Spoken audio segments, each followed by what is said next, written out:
네, 앞서 말씀드렸듯이 이틀 동안 진행됐던 사전투표율이 최종 31.28%로 나왔습니다.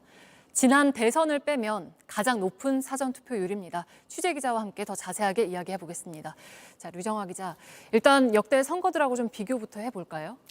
네, 일단 통상 투표율이 가장 높은 대선을 제외하면 최근 이뤄진 전국 선거 중에서는 가장 높았습니다. 30%를 넘은 건 처음인데요.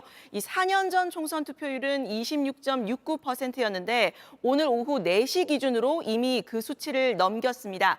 대선 사전 투표율 36.93%에는 못 미쳤습니다. 숫자로는 1,380만 명 이상이 이미 투표를 마친 겁니다. 다만 지난 대선의 경우 사전 투표율이 상당히 높았지만 본 투표율은 상대적으로 낮게 나타났는데요. 이번에는 이 높은 사전 투표율이 본 투표율까지 이어질지 좀 지켜봐야 합니다. 네, 그럼 지역별로도 한번 볼까요?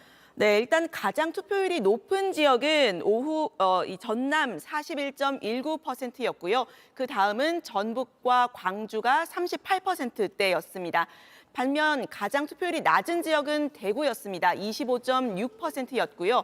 경기도도 29.54%로 비교적 낮은 편이었습니다. 격전지인 서울은 32.63%로 전체 투표율보다 약간 높았습니다. 그러니까 민주당 세가 강한 호남에서는 사전 투표율이 높고 국민의힘 세가 강한 대구에서는 낮았는데요.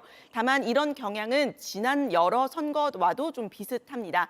통상 민주당 지지자는 사전 투표, 그리고 사전 투표에 대한 불신이 있던 국민의힘 지지자는 본투표 참여율이 높은 경향을 보이고 있습니다. 네, 이렇게 좀 사전 투표율이 높으면 여야 뭐 어느 쪽에 유리하다 이렇게 볼 수가 있습니까? 네, 일단 여야는 서로 자신들에게 유리하다는 해석을 내놨습니다. 국민의힘은 그동안 사전 투표에 소극적이었던 보수 지지층이 결집했다 이렇게 이야기를 했고요. 민주당 역시 야권 지지층이 정권 심판론으로 결집한 결과라고 봤습니다.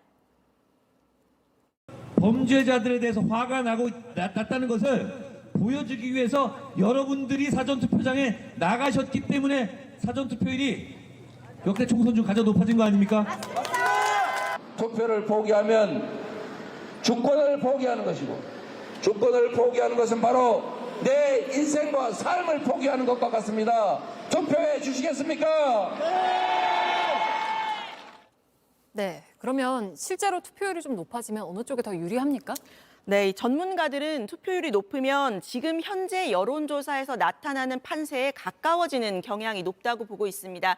전체적으로는 지금 야당에 더 유리한 국면이다 이런 분석이 많은데요. 다만 낙동강 벨트 등 일부 격전지에서는 투표율이 높아지면 여론조사에 잡히지 않는 샤이 보수 성향 투표자가 늘면서 여당에 유리하게 작용할 그런 가능성이 있다는 분석이 나오고 있습니다. 네, 잘 들었습니다. 류정화 기자였습니다.